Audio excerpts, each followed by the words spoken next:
Right, a very good evening to you. Many thanks for joining us tonight on the broadcast right here on KUTV from the main campus.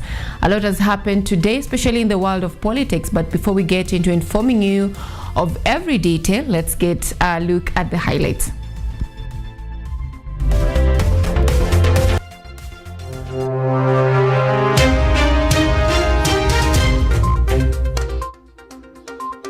By-election campaigns come to an end today, with Kindiki urging Kenyans to vote for leaders with impactful agendas.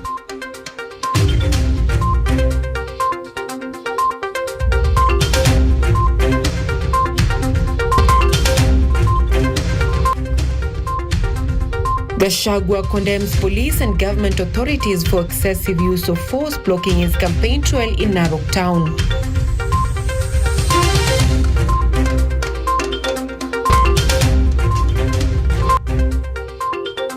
IEBC returning officer confirms strategic election materials are ready ahead of the Magarini by-election.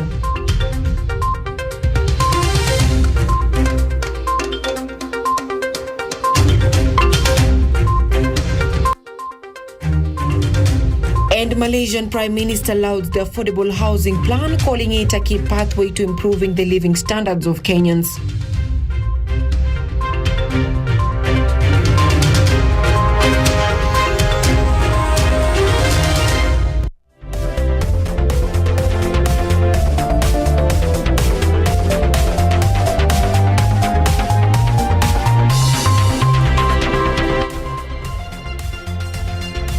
This is KUTV Primetime News with Anyango, Sylvia.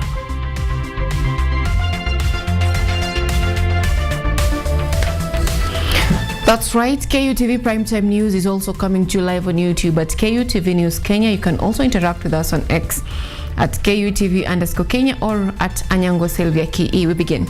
Now, as by-elections campaigns in Mbeere North and other parts of the country officially come to a close today, the Kenya Kwanza campaign team, led by Deputy President Professor Kithure Kindiki, has called on residents to turn out in large numbers and elect a leader committed to advancing their interest.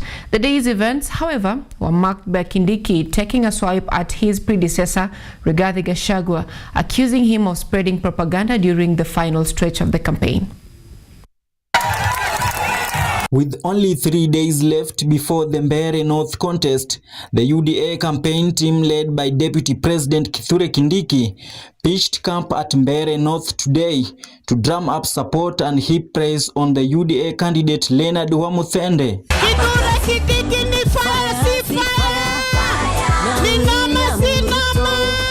However, as has been the case since the campaigns began, the rallies have not been without accusations and counter-accusations. Here, Deputy President Kithure Kindiki took the podium, harshly criticizing the opposition for engaging in seasonal politics instead of presenting meaningful policies to the people of Mbeere. Baada ya Thursday, tutabaki tukiwa jamii moja, tutabaki tukiwa ndugu na dada. Wewe mtu ya mitego, wewe mtu ya kisirani, wacha kuleta mambo ya kuchafua wananchi hapa na kupiganisha wananchi. Sisi tumeshaamua. Wewe nani? Wewe nani? Wewe nani? Wachana na mimi bwana. Hautawezana na mimi. Wachana na mimi. Mimi nitakuaibisha. Mimi nitakuaibisha. Wachana na mimi. Aende asiende. Aende asiende. Wacha nione wala anasema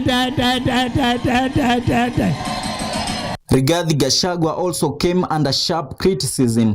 According to Kindiki, Gachagua's removal from office was self-inflicted, adding that nothing could have saved him. Ulipata bahati ukakuwa Deputy President baada ya kuleta maandamano kwa chama chetu za UDA, wakati ilisemekana wewe hautoshi mboga, ikasemekana uwezi kuwa naibu wa rais, ukatufanyia maandamano. Na kwa sababu sisi ni watu ya amani, tukasema kwa sababu tunataka serikali tushinde, hatutaki kuvurugana, sisi tukakuachia kiti, ukakuwa deputy rais. Hiyo miaka miwili haujawahi kukanyanga Mbeere North ukiwa na kirauni. This comes after Rigathi Gachagua claimed that President William Ruto's government has been perpetuating corruption and neglecting the interest of local residents. Mkule pesa ametoa hapa karibu 600 million Hiyo pesa ilitosha kuweka stima kwa kila boma katika Mbeere North. Kila mtu sasa angekuwa na stima. Imepelekwa hapa, watu wanakula kila pahali. Kupoteza pesa na ni pesa ya umma. Lakini mimi nikaambia wa Mbeere mkule hiyo pesa, kwa sababu mkikosa kukula, Ruto tayari ameiba hiyo pesa, atapeleka kwao. So acha tukule. Saa hii ndio unakuja kutuita Ndoito. Ulikuwa wapi siku ile ulikuwa kwa kiti? Na ungetumia hiyo kirauni kusaidia watu ya Mbeere North. With the election scheduled for the 27th, political alliances across the country are eyeing victory in the various by-election contests. Rajab Juma, KUTV. At the same time, DCP party leader Rigathi Gachagua has issued a strong condemnation of the police following incidents of brutality and violence during his campaign tour in Narok Town for DCP's Narok Town ward candidate Douglas Masikonde. Hundreds of police officers reportedly blocked the Narok Bomet Road at Al-Mashiriani, barring the former deputy president from accessing the town through the route. In a fiery statement, Gachagua accused the police and government authorities of employing excessive force and using intimidation tactics that he described as undemocratic and a violation of citizens' political rights.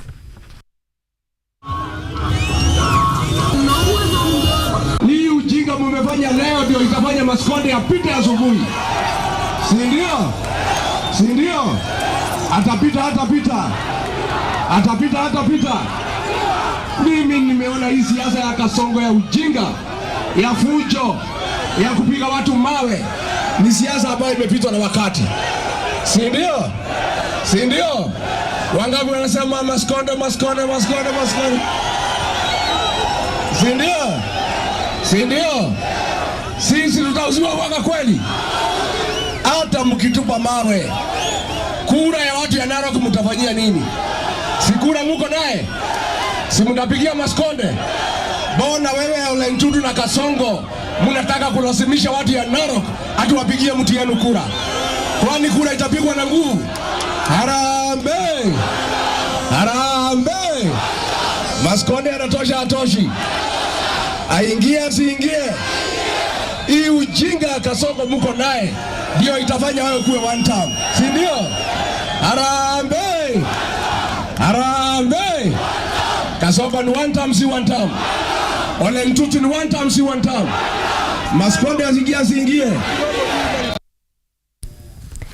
Now, 3 days before the by-elections in various parts of the country, voting materials have already arrived at the tallying center for the Magarini constituency, Kilifi County.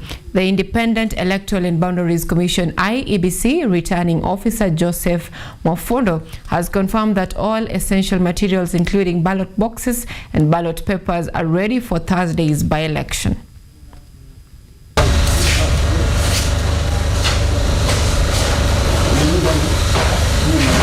With approximately 3 days remaining before the by-elections in various parts of the country, preparations for the mini polls are complete, with voting materials already in place in Magarini constituency.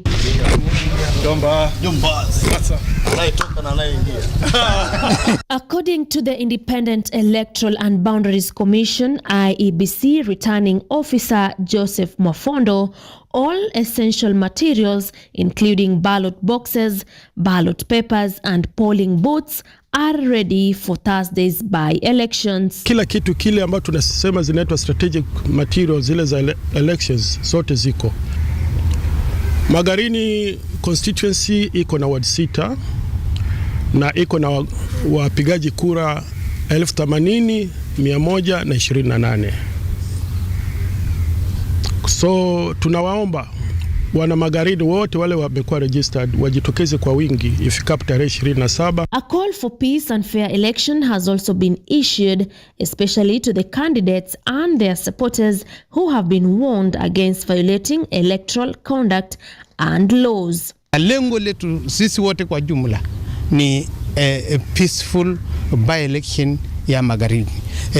By-election ambayo haitakuwa na furugu yoyote, haitakuwa na ugomvi, na ambapo wote wataheshimu IEBC, wataheshimu sheria, na wote wale wahusika our candidates so, nataka nisisitize pia kwamba shukrani ile tuko nao tangu wakati campaign hizi zimeanza. Tumekuwa na amani na hizi siku 2-3 zimebaki. Nataka kusihi wale wana Magarini kwamba tusichafue. Tuweke ile amani tumezidi kuwa nayo mpaka tumalize na kura hizi tarehe 27.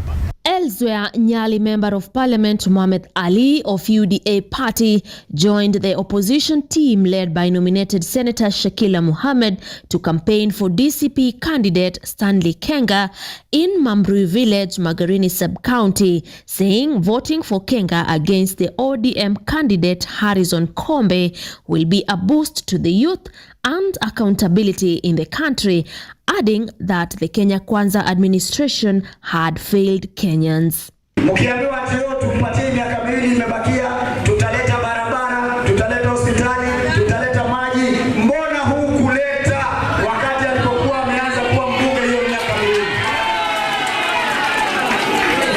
Halo, nitoboe nisitoboe, niseme nisiseme? Kilifi County Governor Gideon Mungaro, on his part, rubbished claims by former Deputy President Rigathi Gachagua that he was colluding with election officials to rig the Magarini by-elections. Uongozi wa DCP tumemzoea na Wakenya wamemzoea. Kwa hiyo nataka kumwambia Wakenya wote tumemzoea. Hii kazi yake kila siku kutoa propaganda na kuweka vitisho wakati anaona hana nafasi. Mimi nataka kumhakikishia tu kwamba mimi kama gavana Kilifi na watu wangu wa Magarini vile tumekubaliana tutamrudisha Kombe Alhamisi bungeni. The Magarini parliamentary seat was declared vacant after the Supreme Court nullified Harrison Kombe's victory in the August 2022 general elections following a petition filed by his main competitor Stanley Kariste Kenga, who alleged there were violations of the law during the elections. Caroline Kimwele, KUTV. Thank you, Caroline. Now, elsewhere, the Orange Democratic Movement, led by Chairperson Gladys Wanga, stormed Kasipul to drum up support for their candidate Boyd Were. Today marked the final day of campaigns, with several leaders turning out to rally behind him ahead of the highly competitive election set for Thursday, November 27th.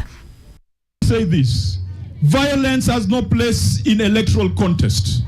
It is extremely unfortunate that in this by-election, lives have been lost. And we send our condolences to those whose lives have been lost. Extremely unfortunate that property has been damaged.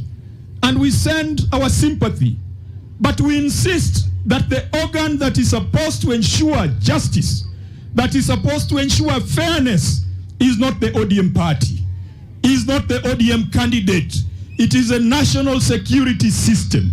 They are the ones who are failing the people of Kasipul. We do not accept to carry the burden of violence in Kasipul, as regrettable as it is. And we pray that Boyd Were will be that leader who will bring together everybody, who will ensure that there is justice, who will ensure that there is cohesion, who will ensure that there is progressive politics, and who will ensure ni Kasipul dimbele kosok dimbele. All right, now young people in Juja have organized an energetic mobilization tour urging residents to register as voters ahead of the upcoming general election. Led by Dr. Joseph Gichui and youth mobilizer Vosta Aila, the team encouraged locals to move beyond passive observation and take an active role in shaping decisions that affect their future. The group raised concern over the low turnout since the registration exercise began a month ago, warning that poor participation could weaken Juja's representation and influence in national decision making. They emphasized that a registered and empowered electorate is critical to driving Juja's development agenda and vowed to continue grassroots mobilization until the numbers improve. So today we are here at a place called Darashan, here for the purpose of asking, compelling, or even requesting our youths, our electorate to go and pick and collect their votes. And for those ones who haven't registered, to go register their votes. And for those ones who have registered but do not live in those places where they have taken their votes to come and change them and bring them to Juja. Yes, we do ask the IEBC. We have been in connection with them, actually asked them to facilitate and bring those services closer to the people.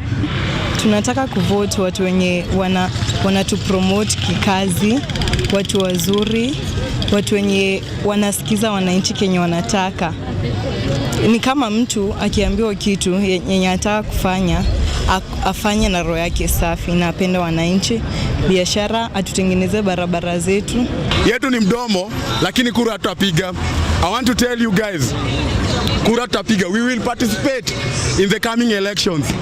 So hiyo kasumba yenye najaribu kuambia watu atio jenzi watapiga kura, I'm here to confirm kura tutapiga, na we are ready kupiga kura. Kenya tu tunaomba tafadhalini, bring services closer to us. Leteni hata kani vibanda, hata kani chini ya miti, leteni hizo desk zenu hapa hivi, tutachukua kura. Now, off politics and election, Malaysian Prime Minister Anwar Ibrahim is in Kenya for a 2-day official visit, marking more than 6 decades of cooperation between the two countries in trade, education, tourism and investment. The visit is expected to strengthen bilateral ties, with President William Ruto describing it as a strategic step toward enhancing Kenya's position in the global market. Prime Minister Anwar praised Kenya's affordable housing program, calling it a key pathway to improving the living standards of citizens. The two leaders are expected to explore new areas of partnership aimed at expanding economic opportunities for both nations.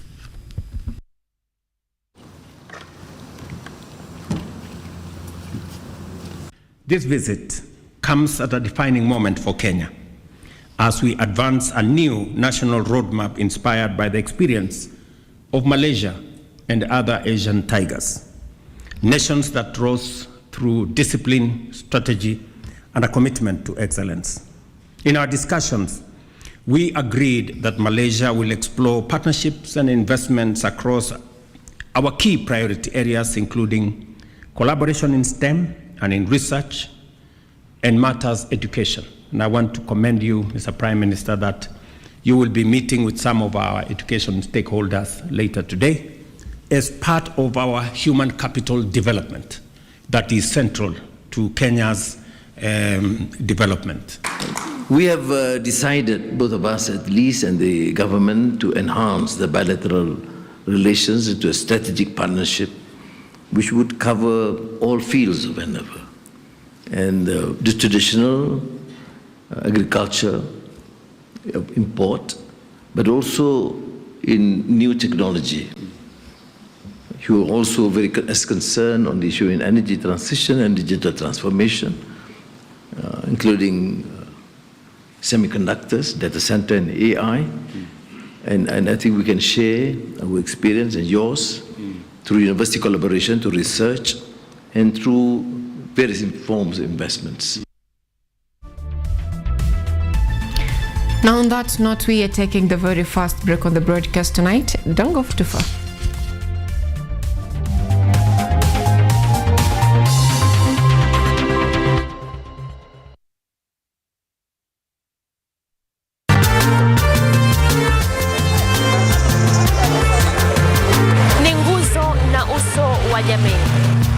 Shuka akawa tuzo, ukakamavu wake ukatii na kumfanya mwenye bidii. Kwa machozi na makeke akabaini jinsi ya kuwini. Huyu ni mwanamke ngangari kwa jinsi alivyo ng'ari. Mimi ni mwanamke mwake. Usikose kutazama kipindi cha mwanamke mwake nami Caroline Kimwele.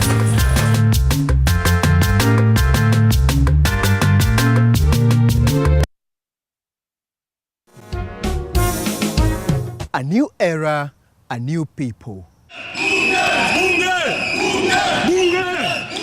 This is the Law Matters Show.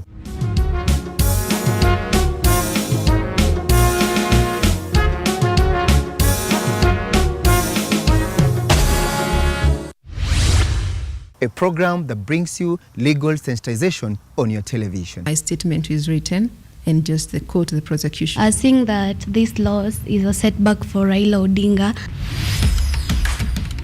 What policy recommendations were fronted by the candidate? With diversity, we demystify important legal issues locally, regionally, and internationally. What Tanzanians. Join me, Elvin Onsongo, as I bring you more insights on law matters. We are looking at social issues.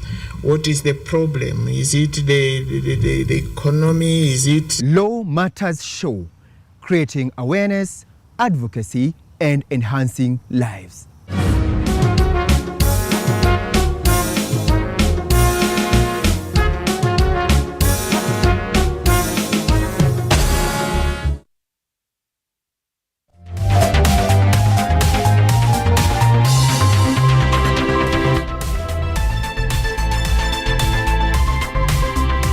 You are watching KUTV Primetime News with Anyango, Sylvia.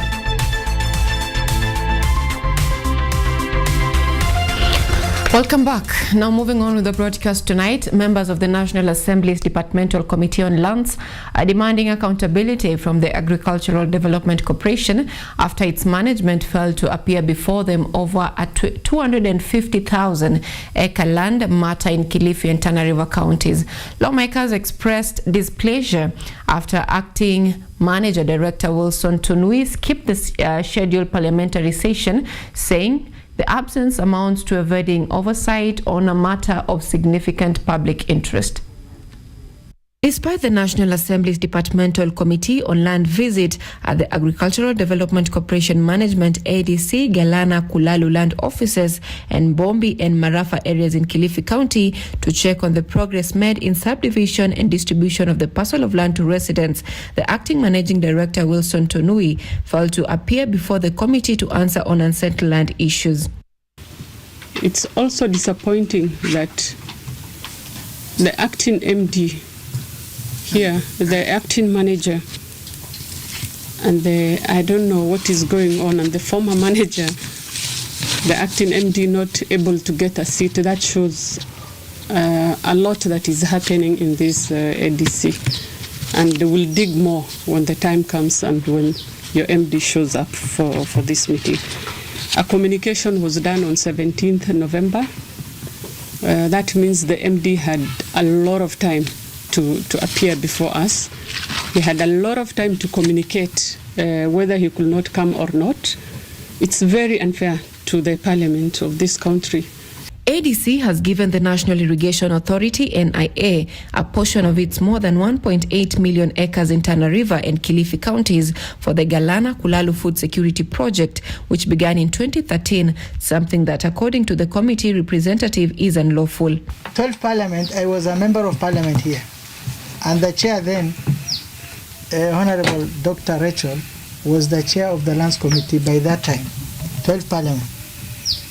The former manager here, that time, who is seated here, he's the one who took the elders and the surveyors to do a demarcation of that land. Today they are disowning because they have seen that the people of Tana River, even Kilifi, they have no value. The NLC also came for the same work. The ministry came for the same work. The security team came for the same work. But today one individual has wasted all of this. Residents of Bombi reported that ADC security guards were harassing them, confiscating their animals and charging them for their land. In 2015, while investigating the Bombi issue, General Service Unit GSU officers stationed at the large farm attacked journalist Nehemiah Okwemba and Ruben Ogachi, causing them to flee with significant injuries. This was only one instance of the Bombi issue turning violent. My prayer is, Chair, that if it's agreeable, we adjourn this meeting and we should surcharge someone for this money that has been spent. Because the meeting, if it is within your wisdom to adjourn the meeting, somebody should be surcharged for the money spent by Parliament and money spent by ADC and even the security team, so that there can be a good lesson to everyone. The MD be surcharged for missing, for not communicating, for showing disrespect for this committee. Members of Parliament also had petitions from Chakama residents who want the entire process to be cancelled and restarted in protest of the biased adjudication and tilting procedures in which the original residents only received 25% of the title deeds created. Anyango, Sylvia, KUTV. Now, child rights advocates in Laikipia County are raising alarm over surge in teen pregnancies and cases of female genital mutilation during the holiday season. The campaigners warn that the rising incidents threaten to derail girls' education, with many at risk of dropping out of school. They are now urging authorities and community leaders to act swiftly to curb the vice and protect vulnerable girls across the affected areas. According to recent data from the Anti-Female Genital Mutilation, the prevalence of female cuts is 80% compared to national number that shows a decline to 15% from 21% in 2014. Two grade 9 girls in Laikipia North Sub-County recently fled their families and sought safety at a rescue center in Doldol town after learning that they would be subjected to the cut. Tuko hapa leo kwa sababu tumekuwa tukifanya kazi na wasichana na pia kwa mashule, na tunashukuru ya kwamba leo wasichana almost 250 wamegraduate, na nia yetu kama Action for Children in Conflict ni ya kwamba sisi ni shirika ambalo linashughulika na mambo ya haki za watoto, na ukeketaji ni mojambo ya dhuluma ambazo watoto wanafanyiwa, na ni kwa sababu hiyo tumekuwa tukifanya kazi na watoto wasichana na pamoja hata wavulana, lakini kwa sasa tumetilia mkazo sana mambo ya wasichana ndio tuweze kupiga hiyo hatua nyingine ya kuondoa ukeketaji. Children rights advocates have raised alarms about an increase in teen pregnancies and female genital mutilation in several areas of Laikipia County. Laikipia County Deputy Commissioner David Boyne has now instructed chiefs to make sure that no traditional ceremonies occur at night and that parents make sure their daughters return home safely by 6 p.m. as means of protecting the girls. Na kwa hivyo tunasema ya kwamba tunashukuru ya kwamba watu wa community wamechukua hii mambo kwa njia ya uzito, wameanza kusema no to FGM, and kwa hivyo sisi kama shirika tunasema ya kwamba tuko chini ya serikali, tuko chini ya board, vile tunaelekezwa na board, tunaangalia strategy ya board na serikali na vile serikali inaamua. Pia tunaangalia anti-FGM act na tunataka ku-act within that act to ensure that there is justice for all children, especially the girl child. According to anti-FGM CEO Bernadette Loluju, in an effort to end female circumcision by 2030, they are now recruiting elders from pastoral communities to spearhead campaigns and encourage young people to marry uncircumcised girls. Nataka kushukuru sana our partners ambao wameweza kuorganize alternative rite of passage ya wasichana for the last 4 days. Lakini kenye tunasema sasa ni kwamba tunataka kumove kwa ile tunaita My Dear Daughter campaign to end FGM. Kwa sababu wamama ndio wako katikati ya mambo ya ukeketaji. Na sasa wazee na wao wanatusaidia kwa upande yao. Ni tukikuja mahali kama hapa Laikipia North, statistics iko juu sana. Tunaweza jiambia statistics iko more than 80% wasichana wanakeketwa. Na shida ingine kubwa ambayo tuko nayo ni wasichana kutoka shule kwa sababu ya mimba ya mapema. Na tumeongelelea hii maneno na tumesema kila mzazi achunge mtoto. In light of concerns that the vice may increase the likelihood that girls may drop out of schools, the activists are now calling authorities to take measures to curb the vice. Edward Nyamo, KUTV.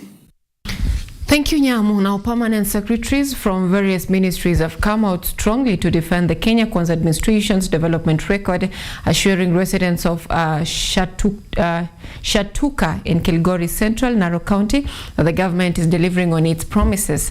More than 10 senior government officials highlighted progress across key sectors, expressing confidence in the administration's achievements. Basic Education PS Julius Bitok stated that the country has made significant strides in education through the rollout of competency-based curriculum, strengthening of higher learning institutions, and increased recruitment of teachers nationwide. Treasury PS Chris Kipto added that the cost of living has eased since President William Ruto assumed office, noting ongoing efforts to stabilize the economy.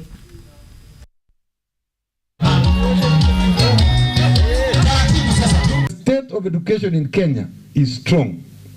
Mambo ya CBC wala CBE imeshika laini. Mambo ya universities imeshika laini. Mambo ya TVETs imeshika laini. The state of education in Kenya is strong. Investment ambayo serikali inaweka ni mingi. Kuandika walimu 1,100. Kujenga madarasa 23,000. Kufanya mambo mingi kuhakikisha kwamba watoto wetu wanafanya nini? Wanasoma. Uchumi wetu umeimarika na wakati rais alichukua usukani tulikuwa na changamoto mingi sana. Bei ya gharama ya maisha ilikuwa imeenda juu, kama mnakumbuka. Hata lita moja ya petroli ilikuwa zaidi ya 220 na kitu. Leo imeteremka mpaka 100 na karibu 80 na kitu. Hata kilo moja ya sukari ilikuwa 220. Leo iko karibu 180 na kitu. Sisi watu wa Kilgoris constituency wengi wao walikuwa katika chama cha KANU wakapiga kura, lakini sasa sisi sote tuko nyuma ya Daktari William Ruto na tutamsupport, and want to urge the people of Kenya that it is very, very important to preserve the country as one.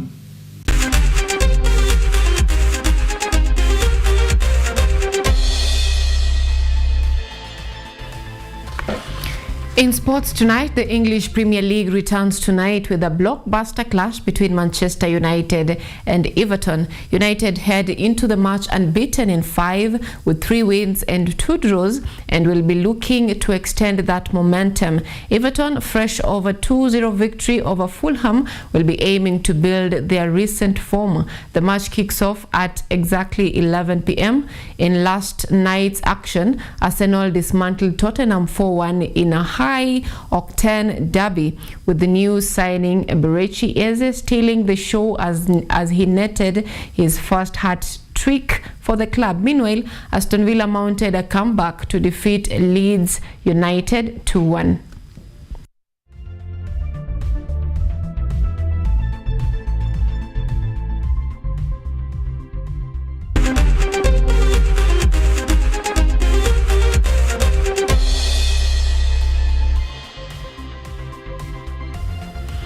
Now that brings us to the end of our broadcast tonight. Thank you so much for being part of our news tonight. My name is Anyango Sylvia. Have a good night.